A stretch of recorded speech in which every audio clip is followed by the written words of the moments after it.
So my subject this morning is the psychic and the spiritual, two domains that are often confused. Certainly that was the case around the turn of the century when Swami Vedarupananda came to America. Swami was the first of the Indian spiritual teachers to open the window to the light, the wisdom of the East. The first to preach Vedanta in America.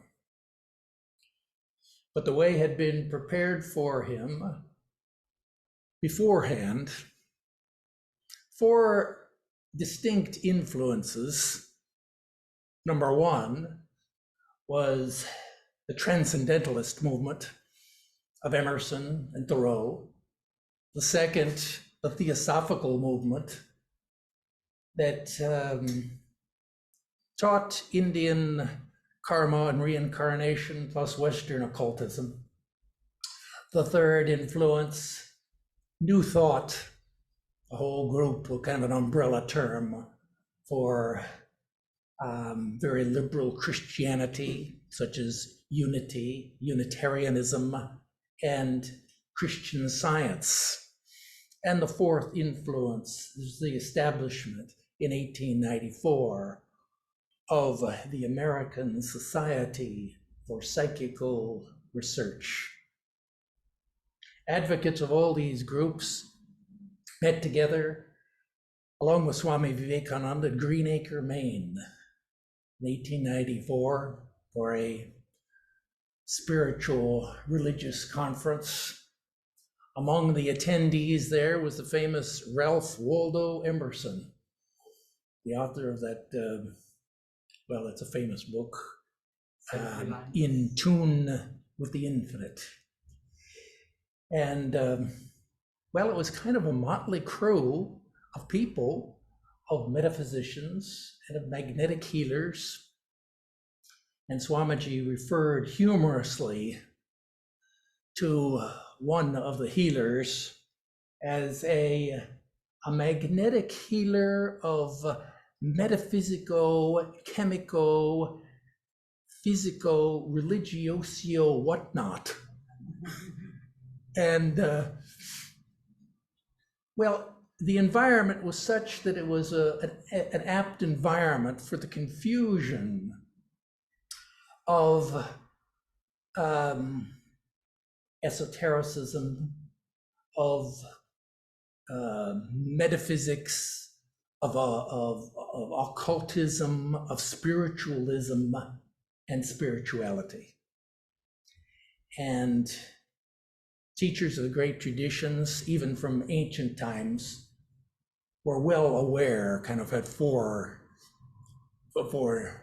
understanding of this, that this would happen, and made efforts to distinguish and discriminate between them. This morning, we're just going to look more closely at discriminating the psychic and the spiritual.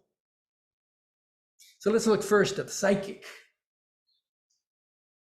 The word psychic, of course, is from the psyche, which is the Greek for the mind, or the our innermost self.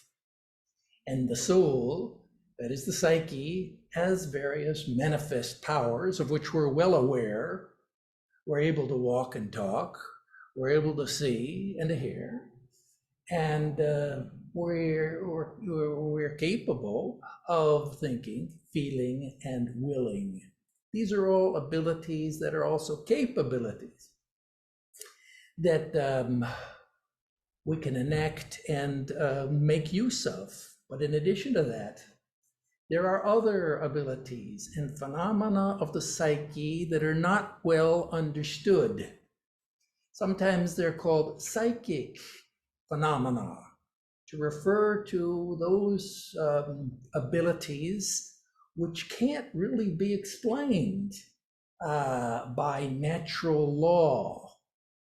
And hence we're often, and still are, relegated to, couldn't be studied by psychology, so they're relegated to parapsychology or even to religion. Now, these psychic abilities are discussed in some detail in the Raja Yoga aphorisms of Patanjali, particularly in the 3rd chapter. And he discusses many different varieties and types of this phenomena. We're going to focus here on 2 general types. The first one is we could call intuitive powers. We could call them, often they're referred to as extrasensory perception. And we hear reference to the mind as the 6th sense that we have to perceive things which are not normally available to the 5 senses. These are powers that we have heard a lot about, such as mental telepathy and clairvoyance and clairaudience. And the best example maybe from us that we can remember is as if we recall the Bhagavad Gita, how the whole story unfolds there on the battlefield of Kurukshetra, and Krishna and Arjuna, just on the verge, before the battle begins, they begin a dialogue. Arjuna asks Krishna, and he replies in 700 verses, discoursing on the Vedanta philosophy. More than a mile away, on a hill that overlooked the battlefield, there was the blind king Dhritarashtra. He was the king of the Kaurava, the faction of these 2 families, and his minister Sanjaya had the power of clairvoyance, and with that power he looked over the whole entire battlefield, and he was describing all the different warriors that were present. He described the chariot and Arjuna and Shri Krishna. He also had clairaudience. And so he could hear what was being narrated to the king, the whole of the Bhagavad Gita. So we see there as an example of one of these psychic powers. Another category of these powers, which are more usually referred to by the Sanskrit word, the siddhis. Siddhis just means extraordinary powers. They're more extraordinary than the intuitive ESP that we're more familiar with. And there are many of these. Generally, they're classified as 8 different forms. Anima, Laghima, Prapti, Prakamyam, Mahima, Tata, Ishitwam. They go down there in the commentators, go down, it's like a laundry list of all of these extraordinary powers that were discovered by the yogis in the psyche. We know, for example, we give an example of one of these powers was in the story of the Ramayana. We remember how Hanuman, the monkey god, coming down to the foot of the continent of India, he had to cross over the ocean to get to the battle between the demons and the bears and the monkeys. Had to cross over this ocean. So how could he do that? Though there's no ferry boat, there's no way to cross. Oh well, he had the power. He just jumped up in the air and he flew through the air. As he was flying through the air, crossing over the ocean, there rose up out of the water a demoness. Her name was Surasa. And Surasa would wait for flying, things flying through the air, birds and whatnot. she would rise up out of the air, open her mouth, and there's her sharp teeth smiling. As Hanuman flying, he sees this mouth that's waiting for him. But Hanuman had another power. It's called Mahima. That is, he could make his physical body expand and become larger and larger. And so he did that. But Rasa had the similar power. And so she also, the mouth got larger and larger. Hanuman flying through the air. At the very last moment, he employed another one of his powers, Anima. That is, he shrunk his body down to the size of a molecule, and he went right between her teeth. And so he continued on to Sri Lanka and arrived successfully at the battle. Example of a siddhi, extraordinary powers.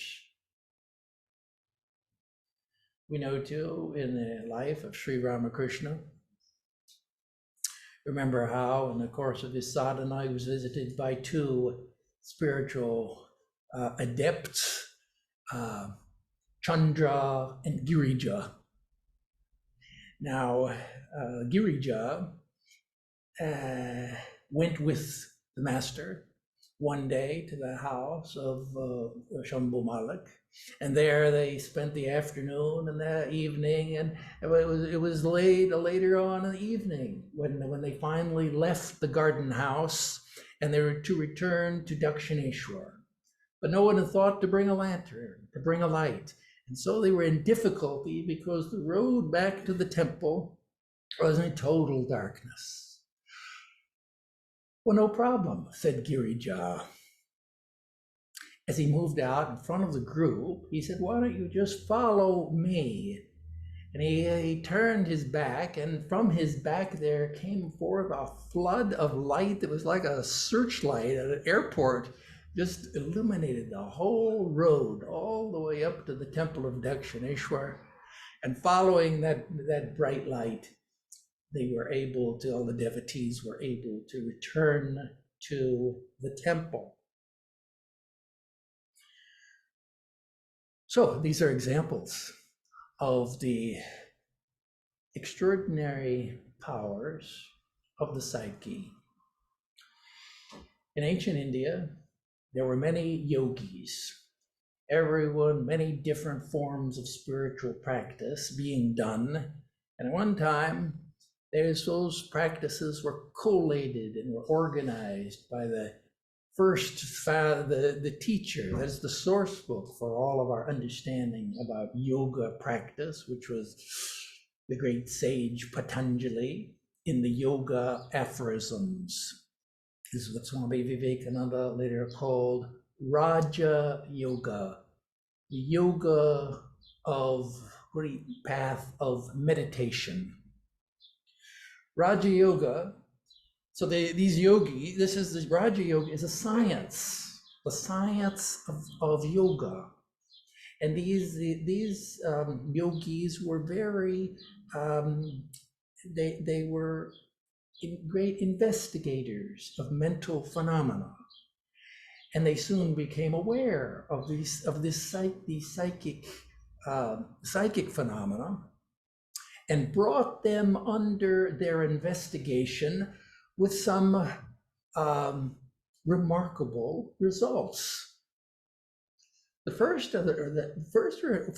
thing they discovered was that these powers, long thought to be gifts of the gods, or maybe visitations from some muse, nobody knows where they came from. These yogis discovered that in fact they did not come from outside. This is the science of yoga. One of the characteristics of science, the markers of a scientific pursuit, is it explains things from within the object, not from outside. And therefore they came to the scientific conclusion that these powers didn't come from outside, that they came from within, that they were hidden that they were potentials buried in the unconscious mind, very much like in your iPhone. Maybe you go to the app store and you're gonna download an app, and you try to do so, and up comes the message that tells you, oh, you already have this app. It's already installed on your phone. All you have to do is open it. And you open it, you activate that, and sure enough, there it is. Similarly, it is within the psyche.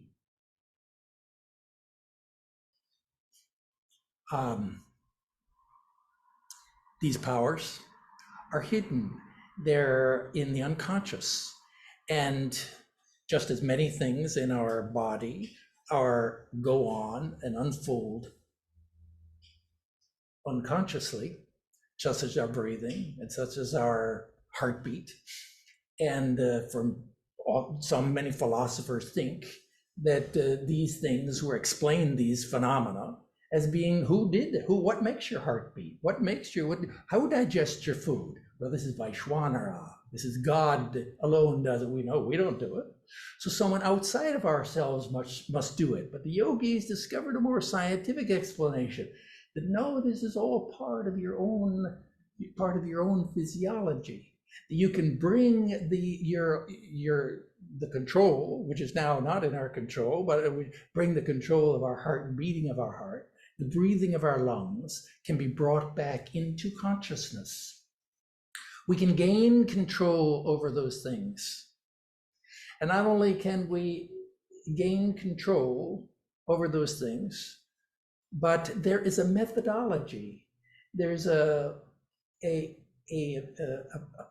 progression of means whereby we can do so.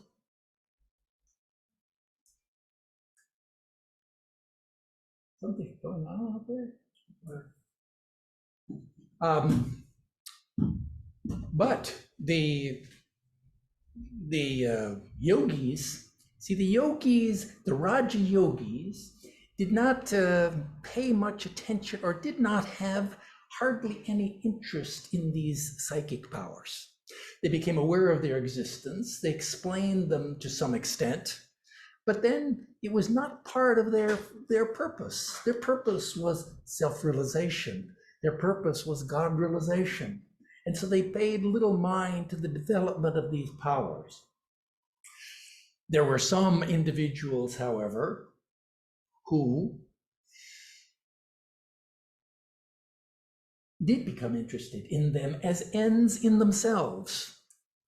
And they began to pursue these powers, unmindful and unknowing of what was their significance, how they worked, what was the process.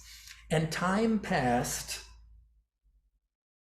and it wasn't long before the Raja yogis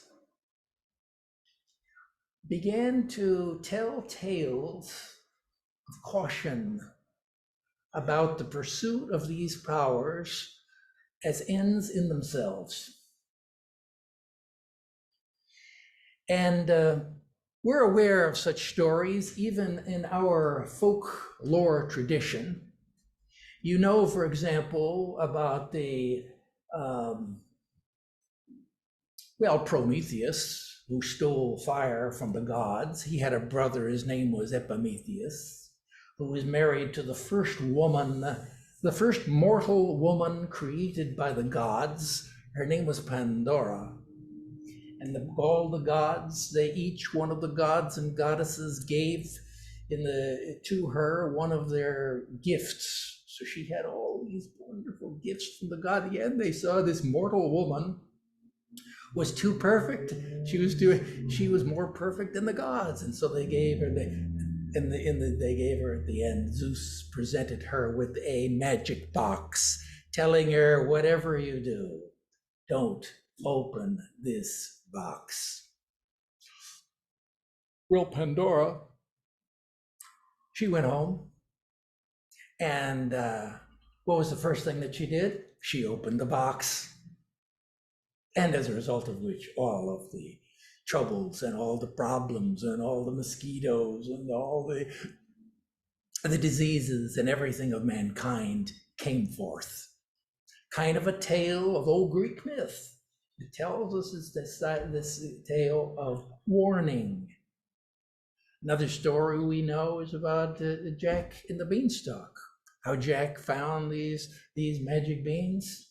He threw them out the window. Next morning he woke up and there was a giant beanstalk that went all the way up into the clouds of heaven. And curious, he climbed up that beanstalk. There he saw a great palace.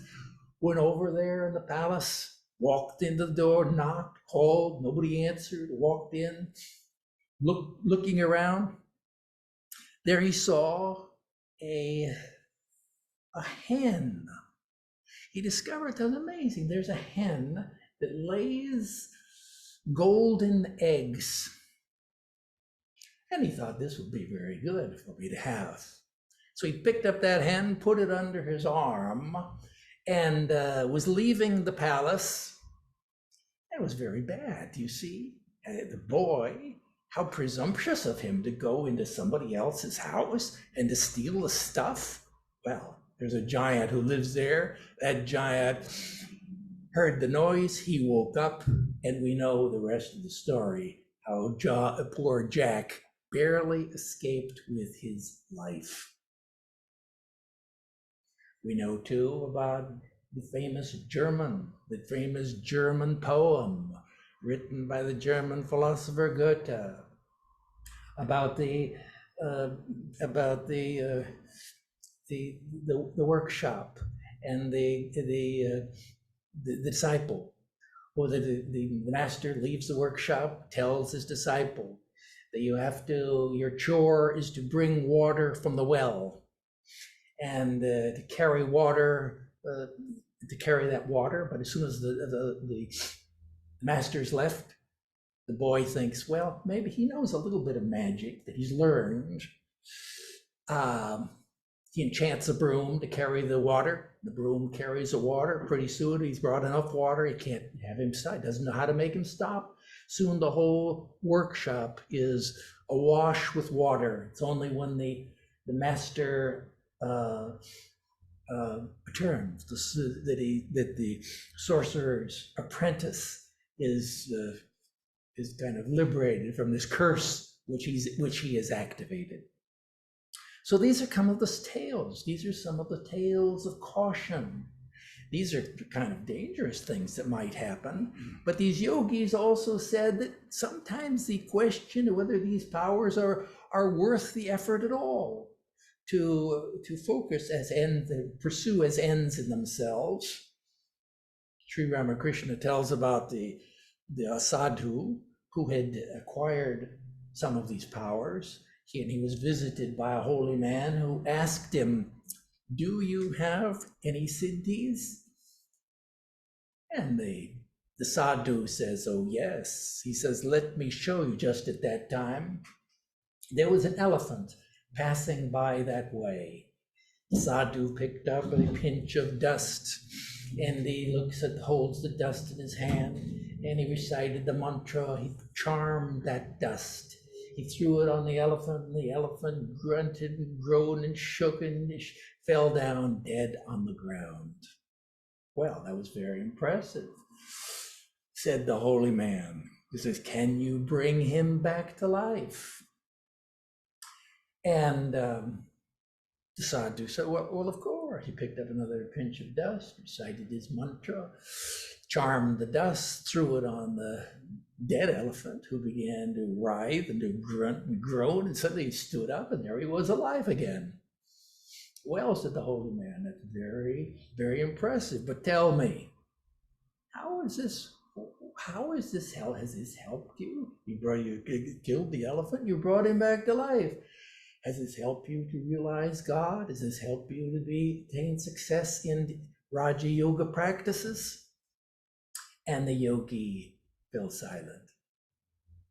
It's a wonder whether it was or just a time. You see, in order to acquire these powers, you have to work. They don't just appear like any skill. You have to cultivate them.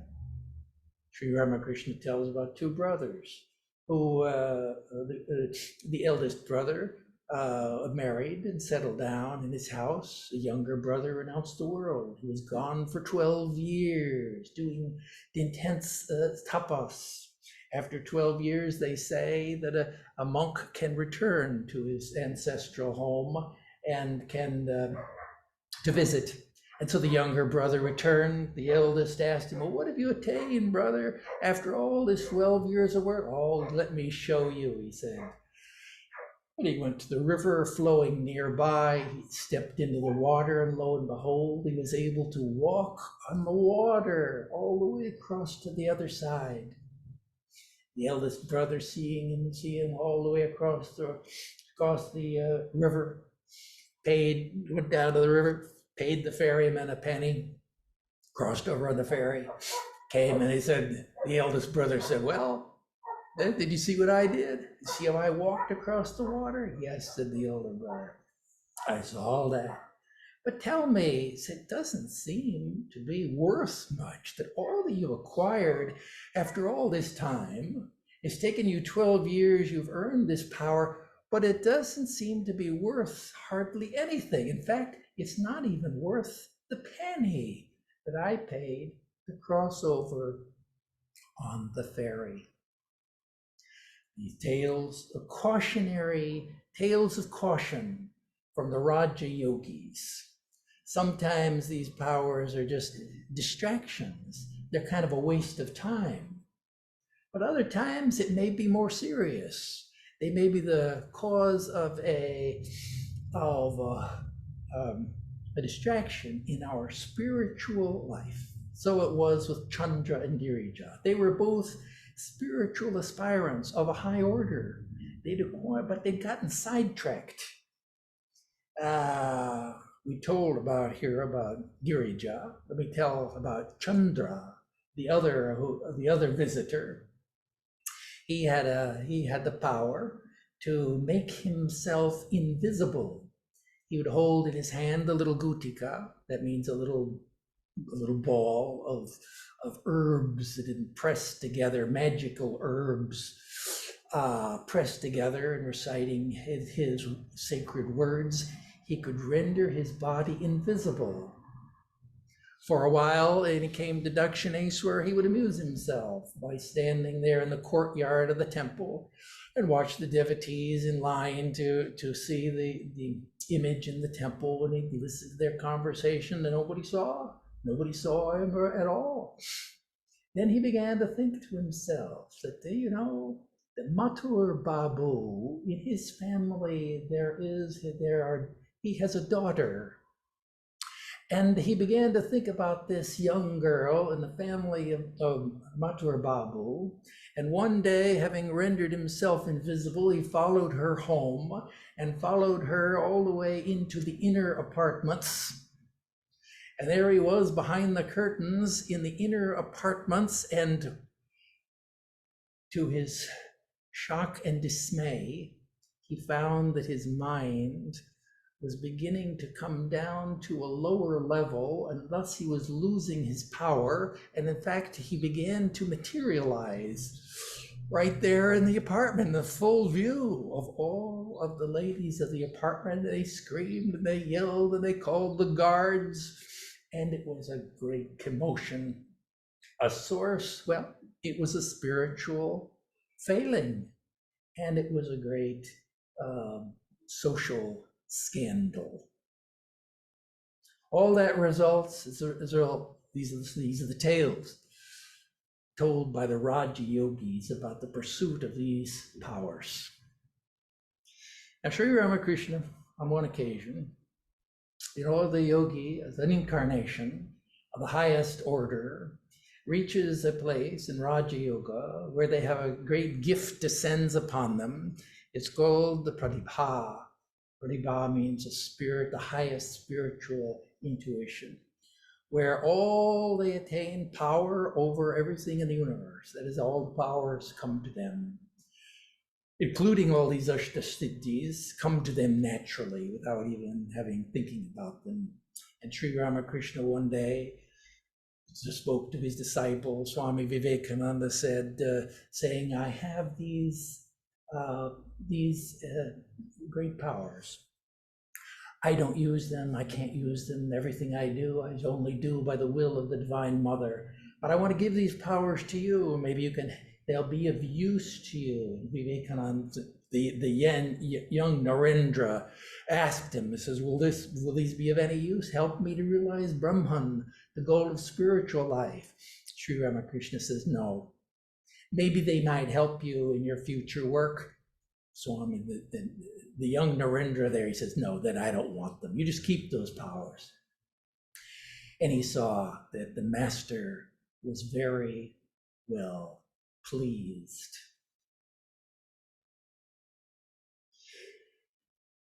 Okay, so much for the psychic powers. Now our subject here is the psychic and the spiritual. Let's look here at the word spiritual. Spiritual means, what is the spiritual? The spiritual is the spirit.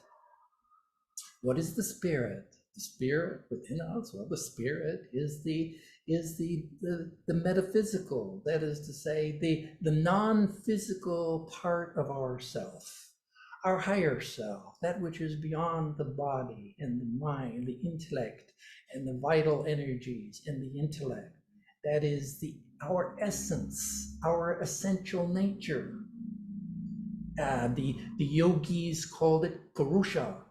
The Purusha means the soul, the pure consciousness that is the witness of all of nature. The Vedantans called it the Atman, the self. That is to say, your own true self. That's the spirit. What is the spirit? The spirit is consciousness. Consciousness is your own true self. Spirituality. What is spirituality? It's just the sense, the feeling that a person has, that this phenomenal world is a world of suffering, that it's a world of change, that everything is transitory, is in a sense empty, and in a sense unreal, that there must be some higher world, there must be a higher reality, which is unchanging and which is eternal and infinite. That's the sense, that's an intuition, that's within us. We feel spirituality. What is spirituality? As we feel, it's a sense, it's an intuition that we ourselves in our true nature are something more than physical and intellectual. That we have a spirit, that we have a soul. Not only that we have a soul, but that we are a soul, and that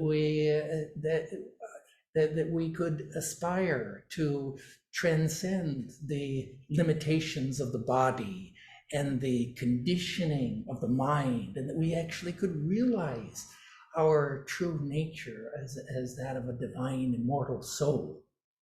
That's kind of spirituality, we could say. So we're talking here about the psychic and the spiritual. Let's look more at the spirit. Let's compare a little more between the two. The psychic and the spiritual differ in their ends and in their means. And let's look at that. The end of the psychic is siddhis.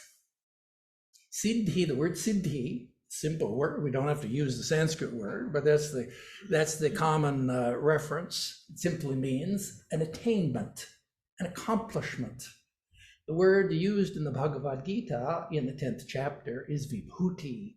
That means a manifestation of power. There's nothing weird about the word siddhi or vibhutis, because we see in the 10th chapter there, Sri Krishna says, everywhere you see in the world, you see manifestations of power. People have wonderful, it doesn't matter, sacred or secular, whether it's financial or just the physical or mental powers, people rise, the famous people rise up and they have great skills, which ordinary people don't have. These are all, in a more general sense, metaphorically, are powers. And these are all powers in the sense they're kind of spiritual in a sense that they reflect. As Sri Krishna says in the Bhagavad Gita, they're manifestations of my glory. That is, they're manifestations of power. But we wouldn't really call them, as students of Raja Yoga, we wouldn't call them spiritual, simply because they are the result of the cultivation and refinement of the body, of the senses, and of the mind. That's siddhis. So we can see a famous sports person who has extraordinary magical skills. These are certainly manifestations of power, but they're not spiritual because they're refinement of the physical. The refinement of the even clairvoyance and clairaudience, a refinement of the sensory powers, refinement of even telepathy and precognition, even though these are intuitional power, refinements of the mind. They're reflected. And therefore, because they're part of the body and the mind, cultivating them is really, the goal of that is really self-actualization. We can contrast that with a spirituality, the goal of which is self-realization. These are two radically different things. The one wants to become a better caterpillar. The other is not content with being a better and better caterpillar, wants to become complete self-transformation. We call it self-realization. We call it, in the yogis, call it kaivalya, complete, to realize that you are the witness of nature, that you're not that which is reflected in nature. The whole of nature, you see, is a house of mirrors. It reflects the spirit, but it is not the spirit. The yogi in yoga, you realize that Purusha, that is yourself, that is your soul, that you are the witness of nature. That's the goal, self-realization. In the language of devotional schools, God realization. That's the spiritual goal that differs quite radically from the pursuit of the powers, whatever powers they are, of the body, the senses, and the mind that characterize ordinary life. So this is the psychic and the spiritual. Well, I kind of broadened out the idea of psychic to include other things, but let's continue, compare. They differ in their ends and in the means. What are the means to attain extraordinary powers in your life? We are well acquainted with many of them. That's how we become successful in life. We employ all these powers. But in addition to those, we have within us potentials, and we have siddhis. What if we want to draw on a higher potential to achieve in greater extraordinary things in life? What is the means to that? Well, the means to that, achieving those things as ends in themselves, if that's our interest, power as an end in itself, and Patanjali in the very first verse, the fourth chapter of the Raja Yoga aphorisms, tells us that there are 5 ways that the means that are used. One of them, is something that's just, some people are born with extraordinary talents and skills and vibhutis and siddhis. There are people that are born this way who have maybe like mental, have great intuitional powers. We're acquainted with the stories of, well-documented stories of like Edgar Cayce. And the other story that we're interested in was the Indian, the Indian genius, Ramanujan. He was a mathematical genius. He was born in South India. And he used to have like vision from a very early age, would have visions of mathematical formulas and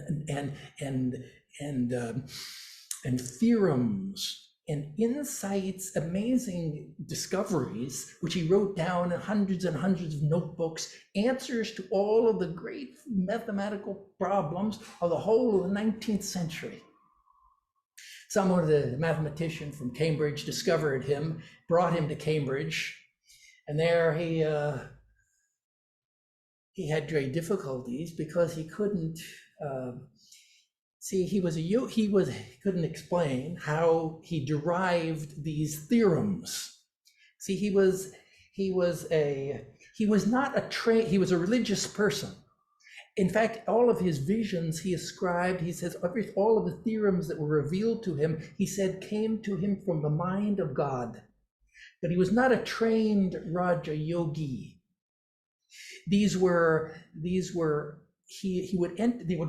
things would come to him. He would get into an altered state. But he was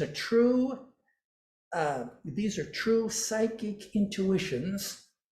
And how do we know that they're true? Because in the course of the last century, over 800 of these theorems discovered by Ramanuja have been derived, proved by, confirmed by mathematical proofs. And so we have an example. Okay, that's just the first step. Getting sidetracked. The example of a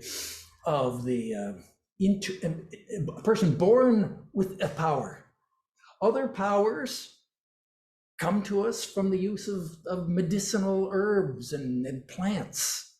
Other powers by the use of intense austerities and tapas, and by the use of tantric mantras. These are all listed by Patanjali, or the application of methods taken from Raja Yoga, taken out of context from Raja Yoga samyamas and applied. These are the means to attain psychic powers.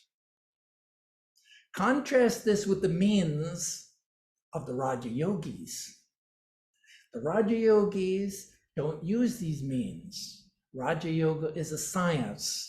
It begins with self-discipline, moral and spiritual self-discipline, and acquisition of moral and spiritual virtues. And it proceeds through controlling of your vital energies and your powers, practicing concentration, withdrawal of the mind, focus, concentration, meditation, achievement of samadhi. The goal of Raja Yoga is not power. It's knowledge, knowledge of your true self, knowledge of the Purusha. And so a yogi in this sense, a Raja Yogi, because all of these other people are not Raja Yogis. Raja Yogi means is that you're engaged in the full spectrum of practice with the goal and purpose of achieving realization. That's what makes you a Raja Yogi, and distinguish that as you're trained and you enter into, as a result, spiritual intuition. Spiritual intuition is different from the psychic in that it's a trained state. It's not an altered state. This is the difference. This is what we, as students of yoga practice, this is what we are struggling to achieve, is some state, training our mind to develop intuitive and intuitive powers.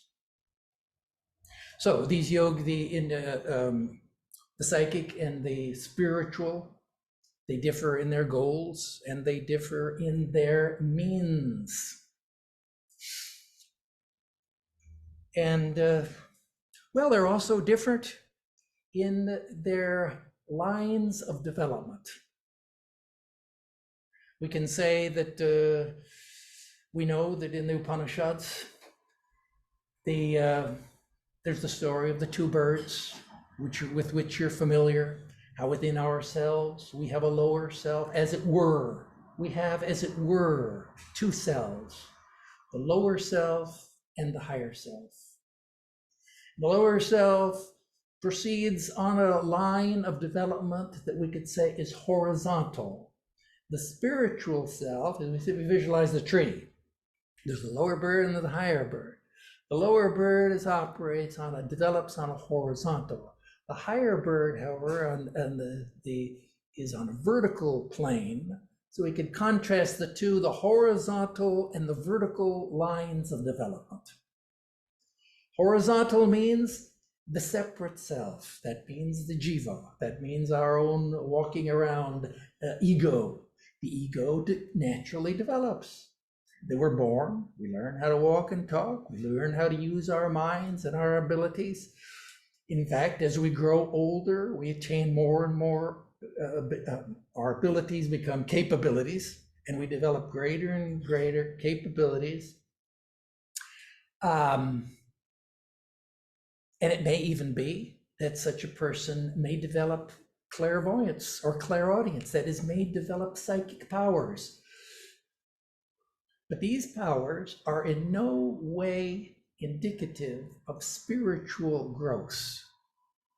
Psychic power, intuitive psychic powers, are not spiritual. There are many super psychics who are very secular, not spiritual people. And there are many spiritual people who are not psychic. You ask any of our swamis, are you psychic? Can you walk on water? And they'll say no. And they have no interest in psychic powers. So in other words, that's all horizontal line of development. That has nothing to do with spiritual life. Spiritual development is vertical. Vertical means that you have to, spiritual development begins with the trend, not the development of the ego, that is the body and mind potentials, but with the transcendence of the ego. It's a beginning here with a change in your identity, a beginning with a change in your character.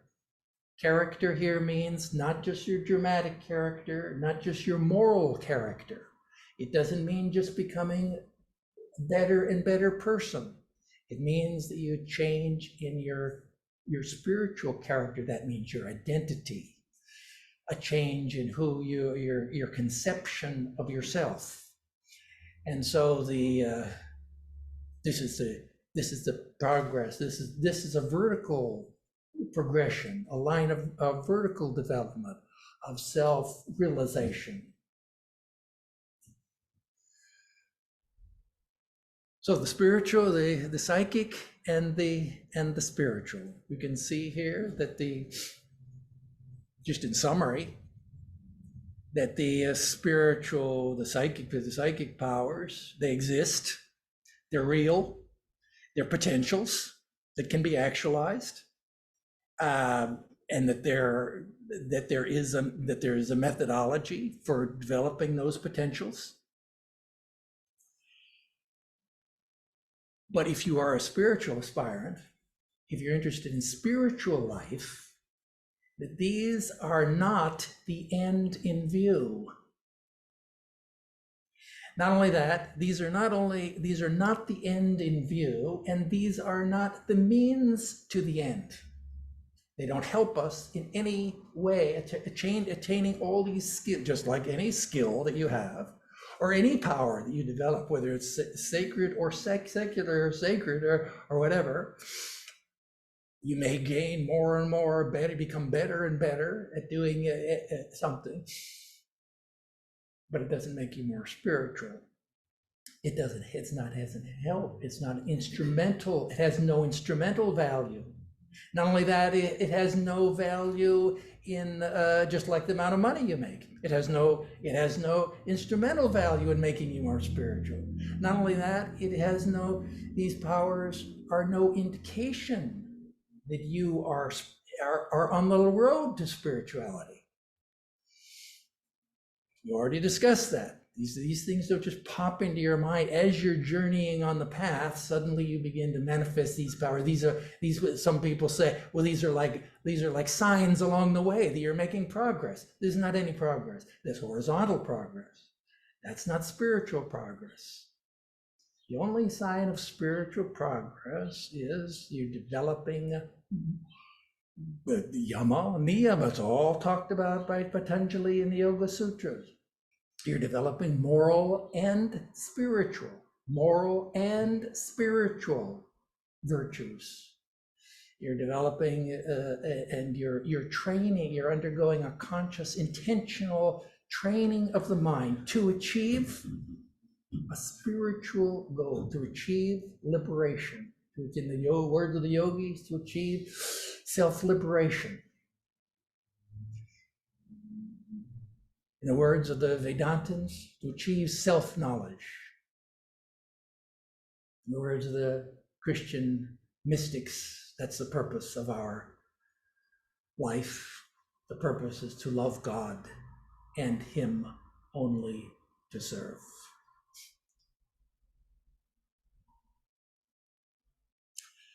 So that's that. And I think if you have one question, maybe we can take others. We'll do outside. Huh? Yeah. This is Swami Vedarupananda says, give an example to reinforce what you're saying about power. Once, if you know Hirde, Swami Krishna's nephew. Did you know Hirde, Swami Krishna's nephew? Yeah. This is a true story, actually. When he once asked Swami Krishna for some occult powers, and Swami Krishna didn't know what to do, so he went to the Divine Mother and prayed for some occult powers for his nephew Hirde. And after he was done praying, he saw a filthy, dirty prostitute sitting next to him. And then the Divine Mother, Kali, told him that this is what power is. It's something filthy and dirty and bad. And this is something that's being renounced. And then that made Sri Krishna really mad at Hirde and said, because of you that I had that experience. Good. And that's what I'm saying is, whatever power these monks get, these higher order monks get, they pretty much disregard it or don't even value it.